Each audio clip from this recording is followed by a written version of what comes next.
السلام علیکم ورحمۃ اللہ وبرکاتہ۔ اعوذ باللہ من الشیطان الرجیم، بسم اللہ الرحمن الرحیم۔ انا انزلناہ فی لیلۃ القدر وما ادراک ما لیلۃ القدر، لیلۃ القدر خیر من الف شہر، تنزل الملائكة والروح فيها بإذن ربهم من كل أمر، سلام هي حتى مطلع الفجر۔ اس کا ترجمہ اس طرح ہے، ہم نے اس قرآن کو شب قدر میں نازل کیا ہے، اور تم کیا جانو کہ شب قدر کیا ہے۔ شب قدر 1000 مہینوں سے زیادہ بہتر ہے۔ فرشتے اور روح اس میں اپنے رب کے اذن سے ہر حکم لے کر اترتے ہیں۔ وہ رات سراسر سلامتی ہے طلوع فجر تک۔ نحمدہ ونصلی علی رسولہ الکریم، رب اشرح لی صدری ویسر لی امری واحلل عقدۃ من لسانی یفقہوا قولی، اللہم ارنا الحق حقا وارزقنا اتباعہ وارنا الباطل باطلا وارزقنا اجتنابہ، آمین یا رب العالمین۔ ابھی میں نے آپ کے سامنے سورہ قدر کی تلاوت کی اور اس کا ترجمہ رکھا۔ یہ سورہ جیسے کہ ہم سب جانتے ہیں مکی ہے، اس میں 1 رکوع ہے اور اس میں 5 آیات ہیں، اور اگر ہم اس کو موضوعات کے حوالے سے ڈیوائیڈ کریں تو اس کے 3 موضوع ہیں۔ نمبر 1، قرآن کریم کی قدر و منزلت اور اس کی اہمیت سے لوگوں کو آگاہ کیا گیا ہے اس میں۔ پھر دوسرا، شب قدر کی عظمت بتائی گئی ہے، اور پھر تیسرا، فرشتوں کے نزول کے بارے میں بتایا گیا ہے۔ اور اس کے مکی اور مدنی ہونے میں مفسرین میں اختلاف ہے، مگر یہ تمام مصاحف میں مکی ہی لکھی ہوئی ہے۔ اور یہ اللہ تعالیٰ کا بہت بڑا احسان ہے، بلکہ احسان عظیم ہے کہ اس نے ہمیں کچھ مہینے، کچھ دن، کچھ راتیں، کچھ گھڑیاں انتہائی قدر و منزلت اور اجر و ثواب والی عطا فرمائی ہیں، تاکہ ہم ان میں عبادت کر کے کم وقت میں زیادہ سے زیادہ ثواب حاصل کر سکیں۔ اگر ہم دیکھیں تو دن رات تو وہی ہوتے ہیں، مگر اللہ تعالیٰ کے احکامات کی فرما برداری سے اجر و ثواب میں بے انتہا اضافہ کر دیا جاتا ہے۔ جس طرح سے کہ ہم دیکھتے ہیں کہ رمضان رحمت کا مہینہ ہے، اسی طرح لیلۃ القدر ایک سعادت کی رات ہے جو رمضان کے آخری عشرے میں ہوتی ہے۔ یہ ایک رات 1000 مہینوں سے بہتر ہے، گویا کہ اگر کسی کو یہ ایک رات مل جائے تو اس کو 1000 راتوں کی عبادت کا ثواب مل جائے گا۔ اور اس کے بارے میں علماء کرام میں اختلاف ہے کہ یہ رات پہلے سے بابرکت تھی یا پھر قرآن کے نزول کی وجہ سے بابرکت ہوئی۔ کچھ کی رائے یہ ہے کہ پہلے سے ہی خاص تھی اور قرآن کے نازل ہونے کے بعد اور بھی زیادہ خاص ہو گئی۔ تو یہاں پر اللہ سبحانہ و تعالی نے پورے زور اور شدت کے ساتھ انا انزلناہ فرمایا ہے۔ اس میں عظمت اور جلالت قدر بھی ہے، یعنی یہ قرآن ہم نے نازل کیا ہے، اور اس انا میں نسبت بھی ہے کہ یہ ہمارا ہی کام ہے کہ ہم نے یہ ہدایت نامہ اپنی خاص رحمت سے اپنے بندے محمد صلی اللہ علیہ وسلم پر نازل فرمایا ہے۔ یعنی یہ آپ کی بات یا آپ کا کلام یا آپ کا کام نہیں ہے، اور یہ بات بھی قرآن کی عظمت پر دلیل ہے کہ فرشتے کو بیچ سے ہٹا دیا گیا اور فرمایا کہ یہ قرآن ہم نے شب قدر میں نازل کیا ہے۔ اب قدر کے بارے میں مفسرین کی کئی رائے پائی جاتی ہیں اور اس کے کئی معنی کیے گئے ہیں، مگر اصل علم اللہ تعالیٰ کو ہی ہے۔ مفسرین کی آراء ہیں کہ عظمت اور قدر اور احترام والی رات، پھر دوسری رائے یہ ہے کہ قدر و قیمت والی، پھر تیسری یہ ہے کہ تنگی والی، چوتھی یہ ہے مقدار، اور پانچویں یہ ہے کہ تقدیر اور فیصلے والی رات۔ اللہ تعالیٰ کے ارشاد کے مطابق یہ کوئی معمولی رات نہیں ہے، بلکہ یہ بہت ہی عزت، عظمت اور احترام والی رات ہے۔ اس کی یہ عظمت نزول قرآن کی وجہ سے ہے۔ امام زہری اس کے بارے میں کہتے ہیں کہ یہ عظمت اور شرف والی رات ہے۔ جو فرشتہ لایا وہ بھی قدر و منزلت والا۔ سورہ تکویر میں اللہ تعالیٰ نے قرآن کریم میں ارشاد فرمایا، انہ لقول رسول کریم ذی قوت عند ذی العرش مکین مطاع ثم امین۔ یہ بزرگ پیغامبر کی بات ہے، بڑی توانائی والا، عرش والے کے نزدیک بلند مرتبہ، اس کا حکم مانا جاتا ہے اور وہ بااعتماد ہے۔ سورہ تکویر کی آیت نمبر 19، 20 اور 21۔ جس نبی پر نازل ہوئی تمام انبیاء کے سردار، جس جگہ پر نازل ہوئی وہ ام القری بستیوں کی ماں، بہترین مہینے میں رمضان میں نازل ہوئی اور عظمت والی رات لیلۃ القدر میں، اور جن لوگوں کے لیے آئی انہیں بھی بہترین امت اور امت وسط قرار دیا گیا۔ گویا کہ اس قرآن سے اللہ کے کلام کی وجہ سے سب کو عزت اور عظمت ملی۔ اور پھر قدر و قیمت کے حوالے سے ہم دیکھتے ہیں، قضاء و قدر بھی ہم بولتے ہیں، اس میں بھی استعمال ہوتا ہے، یعنی تقدیر اور فیصلے کی رات بھی اس کے معنی جو کیے گئے ہیں، کیونکہ اللہ تعالیٰ نے فرمایا ہے کہ ملائکہ اور جبرائیل علیہ السلام اس رات میں اپنے رب کے حکم سے ہر طرح کے احکام اور فرامین لے کر نازل ہوتے ہیں، اس لیے اس کا معنی تقدیر کے فیصلے والی رات بھی کیا گیا ہے۔ اور قدر کا ایک مفہوم بعض مفسرین نے ضیق اور تنگی بھی کیا ہے، کیونکہ زمین پر اس رات فرشتے اتنی کثرت سے اترتے ہیں کہ زمین تنگ ہو جاتی ہے اور اس کے کنارے تک ڈھک جاتے ہیں۔ اور کچھ نے اس کو لیلۃ الضیق یعنی تنگی کی رات کے یہ معنی کیے کہ یہ اللہ تعالیٰ نے اس میں تنگی کی اور اس کی صحیح تاریخ لوگوں کو نہیں بتائی۔ پھر قدر و قیمت کے حوالے سے دیکھیں تو اس رات کی عبادت کی بے حد قدر و قیمت ہے اللہ تعالیٰ کے نزدیک، اس لیے اسے قدر والی رات بھی کہا گیا ہے۔ مگر راجح قول یہی ہے کہ یہ فیصلوں والی رات ہے، یعنی اس میں تقدیر مقرر کی جاتی ہے کہ کب کس وقت کون سا واقعہ کس کے ساتھ کیا پیش آئے گا، کب کیا ہوگا۔ ابن عباس رضی اللہ تعالیٰ عنہ جو کہ مفسر قرآن ہیں، اس کے بارے میں کہتے ہیں کہ اس رات میں سال بھر میں پیش آنے والے فیصلے عالم بالا میں مقرر اور معین کر کے فرشتوں کے حوالے کر دیے جاتے ہیں۔ تو اس کو ہم اس طرح سمجھ سکتے ہیں کہ گویا آرڈرز ایشو کر دیے جاتے ہیں اور پھر تمام سال فرشتے اس کا امپلیمنٹ یعنی اس کو نافذ کرتے رہتے ہیں۔ زندگی، موت، صحت، بیماری، تنگی، فراخی، خوشی، غم اور یہ سب انفرادی اور اجتماعی قوموں کے عروج و زوال کے فیصلے بھی اسی رات میں کیے جاتے ہیں۔ سورہ دخان میں اللہ تعالیٰ نے اس کی وضاحت فرمائی ہے، فیہما یفرق کل امر حکیم، آیت نمبر 5۔ اس رات میں ہر معاملے کا حکیمانہ فیصلہ صادر کیا جاتا ہے۔ اب ہم یہ دیکھتے ہیں کہ آخر اتنی اہم رات بتائی کیوں نہیں گئی اور اس کو کیوں پوشیدہ رکھا گیا ہے۔ لیلۃ القدر نہ بتانے کی حکمت کے بارے میں مفسرین کی دو آراء پائی جاتی ہیں۔ پہلی رائے یہ ہے کہ ہر طاق رات میں اس طرح سے اللہ تعالیٰ کی عبادت کی جائے کہ یہی لیلۃ القدر ہے، جس نے پالی تو اسے وہی چیز مل گئی جس کا وہ طالب تھا، یعنی جو وہ چاہتا تھا، اور جو مزید چند راتیں اس نے اللہ تعالیٰ کی عبادت میں گزاری تو وہ نیکیوں میں اضافے کا باعث ہوں گی، اور جو نہ پا سکا تو اس کو ان راتوں کی عبادت کا اجر و ثواب تو ضرور ہی مل جائے گا۔ گویا کہ یہ اللہ تعالیٰ کی طرف سے ایک ڈبل پروموشن آفر ہے۔ پھر دوسری رائے اس کے بارے میں امام راضی کی ہے، انہوں نے اس کو نہ بتانے کے لیے یہ نکتہ بیان کیا ہے کہ اس رات کی جتنی قدر و منزلت، عزت و احترام اور شرف ہے، اتنی ہی زیادہ اس کی ناقدری پر سزا اور پکڑ بھی ہو سکتی تھی، اور ہو سکتا ہے کہ اس کی ناقدری مورد عذاب بھی بن جاتی، یعنی عذاب آ جاتا اس کو اگر لوگ اس کی ناقدری کرتے تو۔ اس کے بارے میں امام راضی نے ایک واقعہ بیان کیا ہے کہ ایک دفعہ آپ صلی اللہ علیہ وسلم اور حضرت علی رضی اللہ تعالیٰ عنہ ایک ساتھ مسجد میں داخل ہوئے۔ ایک شخص وہاں پر سویا ہوا تھا، تو آپ صلی اللہ علیہ وسلم نے حضرت علی سے فرمایا کہ اس کو اٹھا دو تاکہ یہ بھی نماز پڑھ لے۔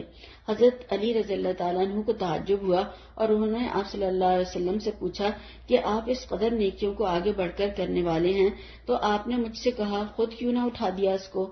تو آپ صلی اللہ علیہ وسلم نے فرمایا کہ بات یہ ہے کہ اگر میں اس کو جگاتا اور یہ گہری نیند کی وجہ سے نہ اٹھتا یا کچھ سونے میں غلط بات اس کے منہ سے نکل جاتی تو یہ گناہ گار ہوتا، کیونکہ نبی کی بات کا انکار اس کے لیے پکڑ کا باعث بن جاتا، جبکہ تمہارے اٹھانے سے یہ نہیں اٹھے گا تو گناہ گار نہیں ہوگا۔ اس طرح اگر اللہ تعالیٰ اس رات کی نشاندہی کر دیتے تو کچھ لوگ پھر بھی ایسے ہوتے جو اس رات میں عبادت نہ کرتے اور گناہ گار ہوتے اور ان کی پکڑ بھی ہو جاتی اور ہو سکتا ہے کہ عذاب بھی آ جاتا۔ اب تو یہ بھی کہہ سکتے ہیں کہ ہمیں معلوم ہی نہیں کہ کون سی رات ہے، اور جو تلاش کرتا ہے تو کبھی وہ چیز پا بھی لیتا ہے اور کبھی وہ چیز اس کو نہیں بھی ملتی ہے۔ انسان کے ساتھ دونوں طرح کے معاملے پیش آتے ہیں، اور کچھ لوگوں کا یہ رویہ بھی ہوتا کہ سارے سال تو وہ نافرمانی کرتے رہتے، عبادت و اطاعت سے منہ موڑے رکھتے اور صرف اس رات میں عبادت کر کے اجر و ثواب پا لیتے، تو سارے سال عبادت کرنے والوں کا تو پھر حق ہی مارا جاتا۔ تو اس طرح سے اللہ تعالیٰ نے اس کو پوشیدہ رکھا۔ کچھ عظیم چیزیں ایسی ہیں جن کا علم کسی کو بھی نہیں دیا گیا اور وہ مخفی رکھی گئی ہیں، ان میں سے ایک لیلۃ القدر بھی ہے۔ اس میں سے ہم چند کو دیکھتے ہیں کہ نمبر 1 قیامت، اس کا علم انبیاء کرام کو بھی نہیں دیا گیا۔ حدیث جبریل میں آپ صلی اللہ علیہ وسلم نے فرمایا، طویل حدیث ہے، تو اس میں آخر میں یہی بات، جب جبرائیل علیہ السلام نے سوال کیا قیامت کے حوالے سے کہ کب آئے گی، تو آپ صلی اللہ علیہ وسلم نے فرمایا کہ سائل اور مسئول دونوں کا علم ایک جیسا ہے، یعنی دونوں کو معلوم نہیں کب آئے گی، کیسے آئے گی، یہ دونوں کو پتا نہیں، بس اچانک آئے گی یہ بتا دیا تاکہ امتحان ہر زمانے میں شدید رہے اور لوگ اس کے آنے سے پہلے اس کی تیاری کر لیں۔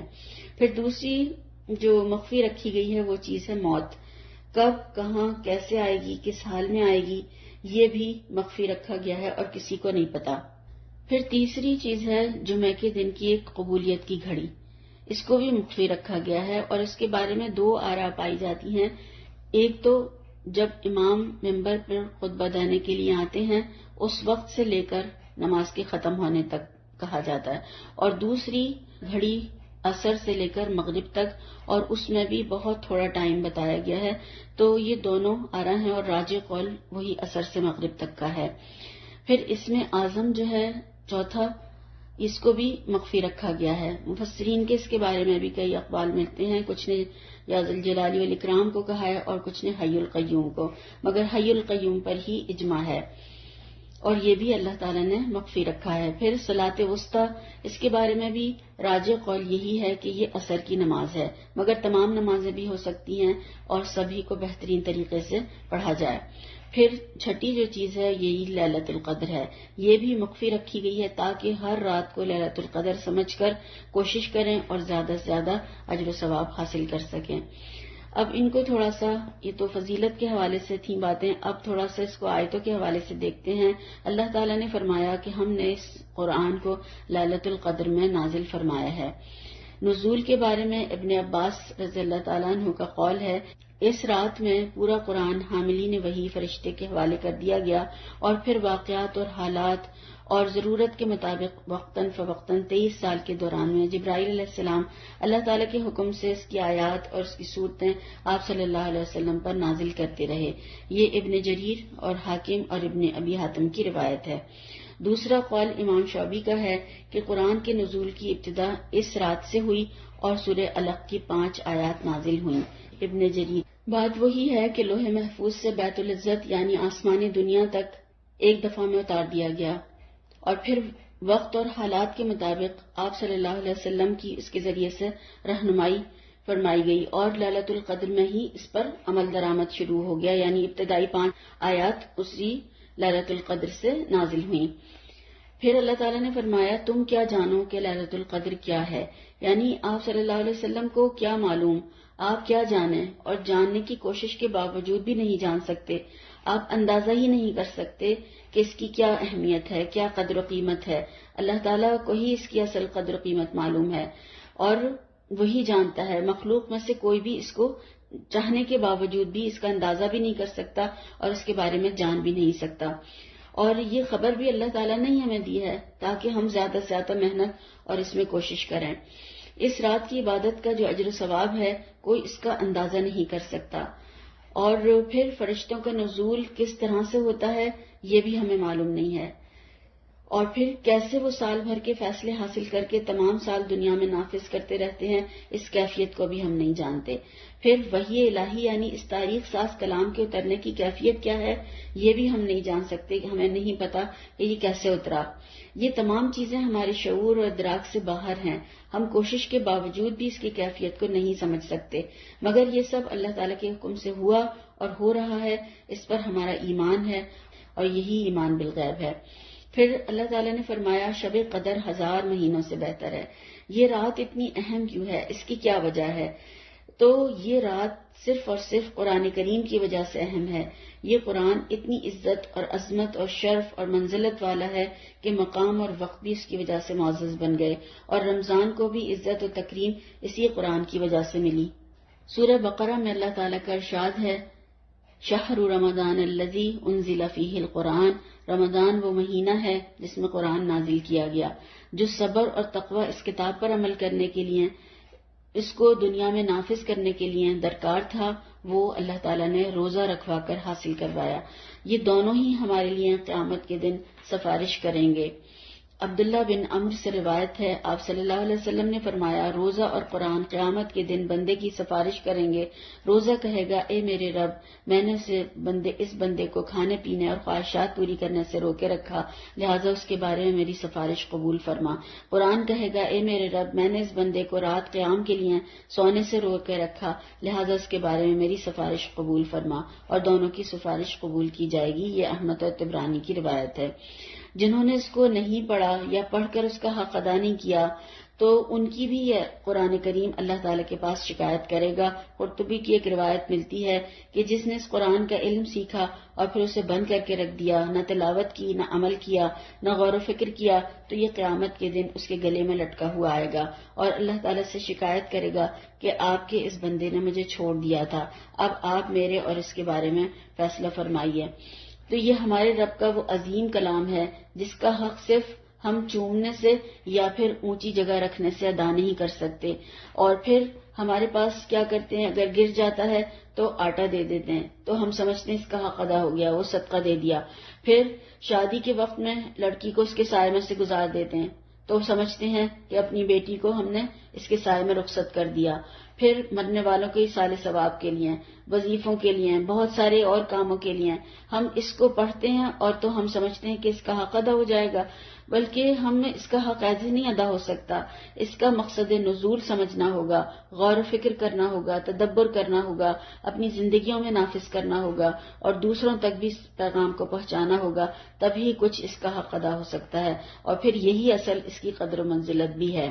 اللہ تعالیٰ اس قرآن کو قیامت کے دن ہمارے حق میں حجت بنا دے اور ہمارے لیے دنیا میں اس پر عمل کرنا اور اس کو نافذ کرنا آسان فرما دے، کیونکہ یہ قرآن تمہارے حق میں حجت ہے یا پھر تمہارے خلاف حجت ہوگا۔ تو اللہ تعالیٰ سے ہم یہی دعا کرتے ہیں کہ اللہ تعالیٰ اسے ہمارے حق میں حجت بنا دے، انشاءاللہ تعالیٰ آمین۔ اللہ تعالیٰ کے فرمان کے مطابق ہزاروں راتوں میں اور ہزاروں مہینوں میں بھی وہ خیر و بھلائی کا کام نہ ہو سکا جو اس ایک رات میں ہوا۔ اس ایک رات میں عبادت کر کے انسان وہ ثواب پا لیتا ہے جو ایک طویل زمانے کی عبادت کر کے بھی وہ نہیں پا سکتا۔ عربوں میں الف یعنی ہزار سب سے بڑی گنتی تھی، اور وہ لوگ اسے کثرت تعداد کے بارے میں بھی بولتے تھے۔ یہی اللہ تعالیٰ نے یہاں پر ارشاد فرمایا، 1000 مہینوں سے بہتر ہے۔ اگر ہم دیکھیں 1000 مہینوں کے 83 سال اور 4 مہینے بنتے ہیں، تو 80 سال اگر کوئی انسان عبادت کرتا ہے اللہ تعالیٰ کی تو وہ عابد لکھ لیا جاتا ہے، اس کو عابد کہا جاتا ہے۔ تو یہ تو 83 سال کی عبادت کا ثواب ہے، اور وہ بھی ایک رات میں مل جانا تو یہ کوئی معمولی بات نہیں ہے، اور یہ امت محمدی صلی اللہ علیہ وسلم پر اللہ تعالیٰ کا خصوصی انعام اور احسان عظیم ہے کہ اس نے مختصر عمر میں زیادہ سے زیادہ ثواب حاصل کرنے کے مواقع عطا فرما دیے، کیونکہ آپ صلی اللہ علیہ وسلم کی امت کی عمریں جو ہیں وہ کم ہیں، تو اللہ تعالیٰ نے ایسے مواقع ہمیں عطا فرمائے جس سے کہ ہم زیادہ سے زیادہ اجر و ثواب حاصل کر سکیں۔ ایک شخص اگر اپنی زندگی میں ایک لیلۃ القدر بھی پا لے تو اس کی نیکیوں میں 1000 مہینے کی عبادت کا ثواب پلس ہو جائے گا۔ تو اللہ تعالیٰ سے ہم دعا کریں کہ اللہ تعالیٰ ہمیں لیلۃ القدر پانے والوں میں شامل فرمائے، اور جو پہلے بھی گزری ہیں اللہ تعالیٰ ان کا بھی اجر و ثواب ہمیں عطا فرمائے، انشاءاللہ تعالیٰ آمین۔ حضرت ابو ہریرہ رضی اللہ تعالیٰ عنہ راوی ہیں، محمد صلی اللہ علیہ وسلم نے فرمایا، جس نے لیلۃ القدر میں ایمان کے ساتھ ثواب کی نیت سے قیام کیا اس کے گزشتہ گناہ معاف کر دیے جاتے ہیں۔ یہ بخاری اور مسلم کی روایت ہے۔ حضرت انس رضی اللہ تعالیٰ عنہ روایت کرتے ہیں کہ رمضان آیا تو آپ صلی اللہ علیہ وسلم نے فرمایا، یہ مہینہ جو تم پر آیا ہے اس میں ایک رات ایسی ہے جو قدر و منزلت کے اعتبار سے 1000 مہینوں سے بہتر ہے۔ جو شخص اس کی سعادت حاصل کرنے سے محروم رہا وہ ہر بھلائی سے محروم رہا، اور فرمایا کہ لیلۃ القدر کی سعادت سے صرف بد نصیب ہی محروم کیا جاتا ہے۔ یہ ابن ماجہ کی روایت ہے۔ اللہ تعالیٰ اس انجام سے محفوظ رکھے، یعنی حقیقی بد نصیب وہ ہے جو اس رات کی بھلائی سے محروم رہے۔ یہ اتنی عظیم رات، اب ہم اس کو دیکھتے ہیں کہ یہ کب آتی ہے، کب ہوتی ہے۔ حضرت عائشہ صدیقہ رضی اللہ عنہا سے روایت ہے، آپ صلی اللہ علیہ وسلم نے فرمایا کہ لیلۃ القدر کو آخری عشرے کی 10 راتوں میں طلاق تلاش کرو. یہ بخاری کی روایت ہے. اور آپ صلی اللہ علیہ وسلم کی آخری عشرے کی عبادت کا حال حضرت عائشہ صدیقہ رضی اللہ تعالیٰ عنہ بتاتی ہیں کہ جب آخری عشرہ ہوتا تو آپ صلی اللہ علیہ وسلم عبادت کے لیے کمر بستہ ہو جاتے، راتوں کو خود جاگتے اور اپنے اہل و عیال کو بھی جگاتے. یہ بخاری اور مسلم کی روایت ہے. جتنا زیادہ مجاہدہ ان راتوں میں فرماتے اور کسی میں نہ فرماتے. 10 راتیں خود بھی جاگتے اور گھر والوں کو بھی جگاتے تھے. عبادہ بن صامت رضی اللہ تعالیٰ عنہ روایت کرتے ہیں کہ آپ صلی اللہ علیہ وسلم جب ہمیں لیلۃ القدر کی خبر دینے کے لیے تشریف لا رہے تھے کہ 2 مسلمان آپس میں لڑ پڑے. اس پر آپ صلی اللہ علیہ وسلم نے فرمایا، میں تمہیں لیلۃ القدر بتانے آیا تھا لیکن فلاں اور فلاں آپس میں لڑ پڑے، بس اس کے معین وقت کا علم اٹھا لیا گیا اور امید ہے کہ تمہارے حق میں یہی بہتر ہوگا. آپ صلی اللہ علیہ وسلم کی سوچ کتنی مثبت تھی، اور مومن کے لیے تو ہر حال میں خیر ہی خیر ہے، چاہے اسے وہ چیز ملے یا نہ ملے. مل جائے تو شکر ادا کرتا ہے تو اجر پاتا ہے، اور نہ ملے تو صبر کرتا ہے اور اس پر بھی اجر پاتا ہے. با محاورہ عربی میں 24 گھنٹے یعنی دن اور رات کو لیلہ کہا جاتا ہے، اس لیے اس کے دن اور رات دونوں ہی اہم ہیں، عظمت والے ہیں. دن کو بھی سو کر ضائع نہ کیا جائے. ساری دنیا میں کہیں دن ہوتا ہے اور کہیں رات ہوتی ہے، تو دن والے بھی اس کی سعادت سے محروم نہ رہیں. تو جو جہاں رہتے ہیں اس کے مطابق اس کو تلاش کریں. زیادہ سوال اور زیادہ بحثیں انسان کو عمل سے دور کر دیتی ہیں. ہمیں وہ کرنا چاہیے جو کرنے کی ہم سے کہا گیا ہے. رمضان کے آخری عشرے کی طاق راتوں میں تلاش کرنے کی کہا گیا ہے تو بس اس کو تلاش کریں، اور یہ ہر سال آتی ہے. کچھ نے 27 یعنی 27ویں شب کو مخصوص کیا ہے، مگر ہر سال الگ بھی ہو سکتی ہے اور کوئی بھی ہو سکتی ہے. کون سی ہے اس کا علم ہی نہیں دیا گیا، تو پھر کیسے حتمی فیصلہ کوئی کر سکتا ہے کہ وہ کون سی رات ہے. اب تھوڑا سا اعتکاف کے حوالے سے دیکھتے ہیں. آپ صلی اللہ علیہ وسلم رمضان کے آخری عشرے میں ہر سال اعتکاف فرمایا کرتے تھے. اعتکاف سنت موقدہ کفایہ ہے. شہروں اور دیہاتوں میں کوئی ایک بھی اگر کر لے تو سنت ادا ہو جاتی ہے، ورنہ پھر سب پر ترک سنت کا وبال رہتا ہے، اور اس کی مدت آخری عشرے کے 10 دن ہے. اکفا کے معنی ہوتے ہیں کسی جگہ جم کر بیٹھ جانا. اعتکاف اللہ کا قرب حاصل کرنے کے لیے عبادت کی غرض سے مسجد میں رہنا اور دنیاوی کاموں، نفسانی خواہشات، دل پسند مشاغل اور اہل و عیال سے الگ ہو کر خود کو صرف اللہ تعالیٰ کی عبادت کے لیے وقف کر دینا، یہ اعتکاف ہے. حضرت ابو ہریرہ رضی اللہ تعالیٰ عنہ سے روایت ہے، ہر سال نبی کریم صلی اللہ علیہ وسلم 10 دن کا اعتکاف فرماتے تھے، لیکن وفات کے سال آپ صلی اللہ علیہ وسلم نے 20 دن کا اعتکاف فرمایا. یہ صحیح بخاری کی روایت ہے. اگر کسی کو اعتکاف کے لیے 10 دن میسر نہ آ سکیں تو جتنے دن بھی میسر ہوں اتنے دن کا ہی اعتکاف کر لینا چاہیے. حتیٰ کہ ایک رات کا اعتکاف بھی درست ہے، وہ بھی کیا جا سکتا ہے. حضرت عائشہ صدیقہ رضی اللہ تعالی عنہا فرماتی ہیں کہ اعتکاف کرنے والے کے لیے سنت یہ ہے کہ نہ وہ مریض کی عیادت کرے، نہ جنازے میں شریک ہو، نہ بیوی کو چھوئے، نہ مباشرت کرے. اعتکاف کی جگہ سے اسے ضروری کام یعنی قضائے حاجت یا فرض غسل وغیرہ یا کوئی کھانا لانے والا نہ ہو تو وہ اس کے لیے وہاں سے ضرورت کے تحت بس صرف نکل سکتا ہے اپنی جگہ سے، اور اس کے علاوہ نہ نکلے جس کے بغیر چارہ نہ ہو. اعتکاف روزے کے ساتھ ہی ہوتا ہے اور جامع مسجد میں ہوتا ہے. یہ سنن ابو داؤد کی روایت ہے. فجر کی نماز کے بعد اعتکاف کی جگہ پر بیٹھنا مسنون ہے. آپ صلی اللہ علیہ وسلم اس طرح ہی فرمایا کرتے تھے. عورتوں کو بھی اعتکاف کرنا چاہیے. حضرت عائشہ صدیقہ رضی اللہ تعالیٰ عنہ سے روایت ہے کہ آپ صلی اللہ علیہ وسلم رمضان کے آخری عشرے میں اعتکاف فرماتے تھے، یہاں تک کہ آپ نے وفات پائی تو آپ صلی اللہ علیہ وسلم کے بعد آپ کی ازواج مطہرات نے بھی اعتکاف کیا. یہ صحیح مسلم کی روایت ہے. اب خواتین کا اعتکاف کہاں ہوگا، کہاں کریں، تو یہ اختلافی مسئلہ ہے. جہاں پر جیسے جس کو سہولت ہو وہ کر لے، مسجد یا گھر میں. اور نفلی اعتکاف 1 دن کا یا 1 رات کا یا کچھ گھنٹے کا یا ایک نماز سے دوسری نماز تک بھی کیا جا سکتا ہے. اور جب مسجد جائیں تو اس وقت بھی اعتکاف کی ہم نیت کر سکتے ہیں اور وہاں پر عبادت کی طرف توجہ اور دھیان رکھیں، گفتگو سے غیر ضروری سے پرہیز کریں، اور پھر جتنی دیر رہیں اللہ تعالیٰ کی عبادت میں مصروف رہیں. اور تمام دنیا میں اگر دیکھیں تو مکہ اور مدینہ کے علاوہ کہیں بھی خواتین کے اعتکاف کے لیے جگہیں مخصوص نہیں ہیں، تو گھر میں کیا جا سکتا ہے اور ثواب دینے والے تو اللہ تعالیٰ ہیں، مگر مسنون اعتکاف 10 دن کا اور رمضان کے آخری عشرے میں ہی ہوگا۔ پھر آگے اللہ تعالیٰ نے فرمایا فرشتے اور روح اس میں اپنے رب کے اذن سے ہر حکم لے کر اترتے ہیں۔ فرشتوں کے ساتھ جبرائیل علیہ السلام کے اترنے کا الگ ذکر کیا گیا ہے، اور جبرائیل علیہ السلام کا یہ سالانہ دورہ ہوتا ہے۔ وہ فرشتوں کے کاموں کا جائزہ لے کر انہیں مزید آئندہ کے لیے ہدایات بھی دیتے ہیں، یعنی ان سے پرسش بھی ہوتی ہے اور ان کو آئندہ کی تقسیم بھی بتائی جاتی ہے۔ جبرائیل علیہ السلام کی قیادت میں یہ تمام کام انجام پاتے ہیں۔ تو اس رات اتنی کثرت سے فرشتے اترتے ہیں کہ زمین کو ڈھانپ لیتے ہیں۔ ابو ہریرہ رضی اللہ تعالیٰ عنہ سے روایت ہے کہ آپ صلی اللہ علیہ وسلم نے فرمایا بلا شبہ اس رات کو زمین میں فرشتوں کی تعداد کنکریوں کی تعداد سے بھی زیادہ ہوتی ہے۔ یہ مسند احمد کی روایت ہے۔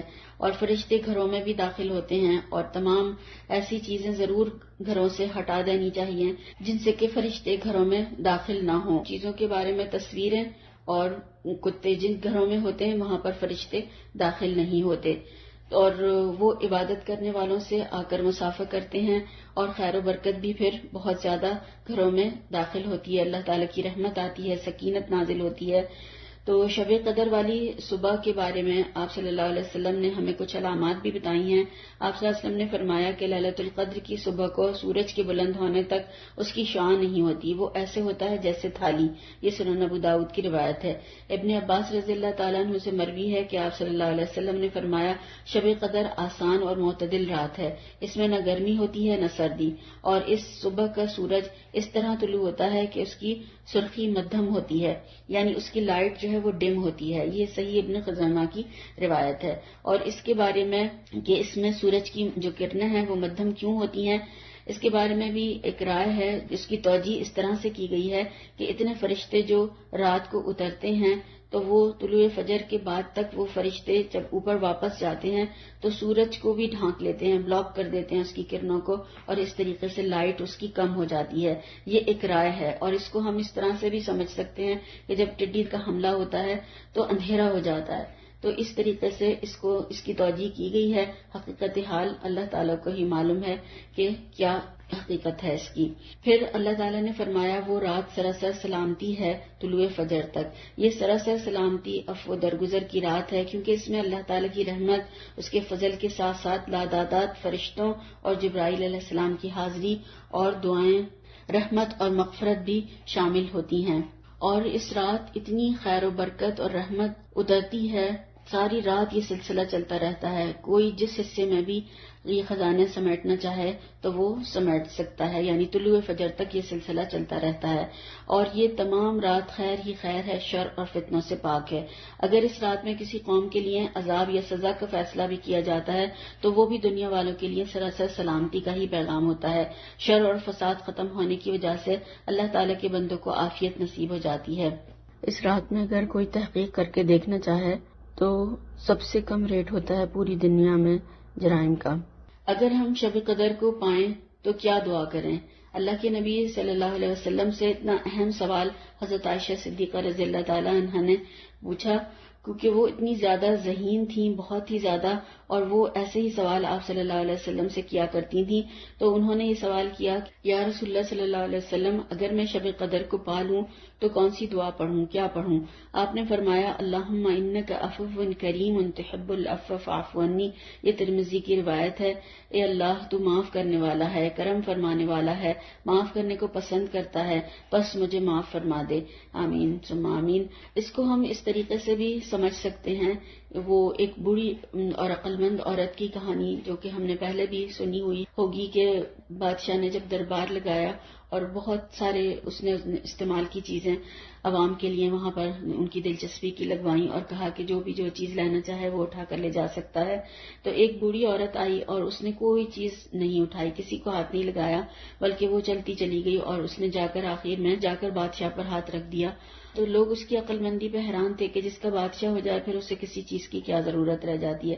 تو اس دعا کو سمجھنے کے لیے کہ جس کا مالک کائنات ہو، اللہ رب العالمین جس کا ہو جائے، تو پھر اس کو اور تمام دوسری چیزوں کی کیا ضرورت رہ جاتی ہے۔ اسی کو بھی ایک اور دوسری طرح سے سمجھایا ہے. ایک فرشتے کو انسانی روپ میں زمین پر بھیجا گیا. اللہ تعالیٰ نے اس کو بھیجا کہ لوگ اس کی اچھی حالت اور اس کی نورانی شکل، حال حلیہ. فرشتے آتے رہتے ہیں اور اپنا کام کر کے جاتے رہتے ہیں، مگر کچھ انسانی روپ میں بھی آتے ہیں، انسانوں کی آزمائش کے لیے بھی آتے ہیں، انسانوں کی مدد کے لیے بھی آتے ہیں. اور اسی طرح سے یہ ایک فرشتہ آیا، لوگ اس کی طرف متوجہ ہو گئے اس کی نورانی شکل کی وجہ سے، اور اس کے پاس دعاؤں کے لیے آنے لگے، اور لوگوں نے اپنی دعائیں اس کو بتانی شروع کر دی. تو وہ لکھتا گیا، سب کی دعائیں لکھتا رہا، بچوں کے مسئلے، روزی کے مسئلے، گھر بار کی اور تمام اور طرح کے مسائل، دنیا کی ضروریات اور پریشانیاں، اور وہ سب اس کو لکھواتے رہے. اب ایک لمبی لسٹ تیار ہو گئی.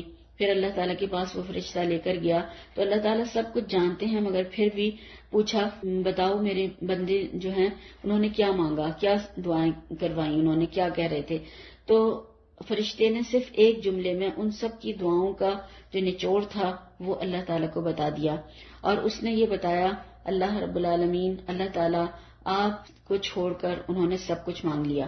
تو ہمیں کیا کرنا ہے اس وقت؟ یہ جو قبولیت کے اوقات اور گھڑیاں ہیں اس میں ہمیں اللہ تعالیٰ سے اللہ تعالیٰ کو ہی مانگ لینا ہے. جس سے رب مل جائے، دینے والا مل جائے، تو پھر مالک کائنات جسے مل جائے تو پھر ان چیزوں کی اس کو کیا ضرورت رہ جاتی ہے. تو اس کی عفو درگزر، معافی، فضل، کرم، رحمت، بخشش، اس کا زیادہ سے زیادہ سوال کریں. اور پھر آخری عشرے میں زیادہ تر جو لوگ ہیں وہ عید کی تیاریوں میں لگ جاتے ہیں، شاپنگ وغیرہ میں، گھروں کی صفائی میں، سجاوٹ میں لگ جاتے ہیں. تو یہ کام پہلے سے کر لیں، یا بعد میں بھی ہو سکتے ہیں، تمام سال بھی ہو سکتے ہیں. اور سب کاموں کو چھوڑ کر اس رات کو پانے کی تمنا اور کوشش کرنی ہے. قیام کا اہتمام، نوافل، تلاوت قرآن اور حفظ، تسبیح، دعائیں، اذکار اور استغفار، غور و فکر، تدبر، اور اللہ تعالیٰ سے معافی اور بخشش طلب کریں، صدقہ اور خیرات کریں، اللہ تعالیٰ سے اپنے گناہوں کی بخشش مانگیں. تو جنہیں نماز نہیں بھی پڑھنی ہو تو وہ بھی دوسروں کا وقت ضائع نہ کریں، بلکہ وہ بھی یہ سب کچھ کر سکتی ہیں خواتین، اور تلاوت بھی سن سکتی ہیں، اور تمام اذکار اور دعائیں بھی کر سکتی ہیں، استغفار کر سکتی ہیں. تو اس وقت کو ضائع نہ کریں بالکل بھی.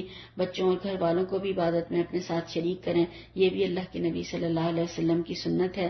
اللہ تعالیٰ ہمیں اس کو رات کو نصیب فرمائے اور ہمیں اپنی رحمتوں میں داخل فرمائے، اور ہمارے گناہوں کو معاف فرمائے، اور ہمیں سب کو ہمارے نصیب میں یہ رات لکھ دے. اور پہلے جو گزر چکی ہیں اللہ تعالیٰ وہ بھی ہمارے نصیب میں لکھ دے.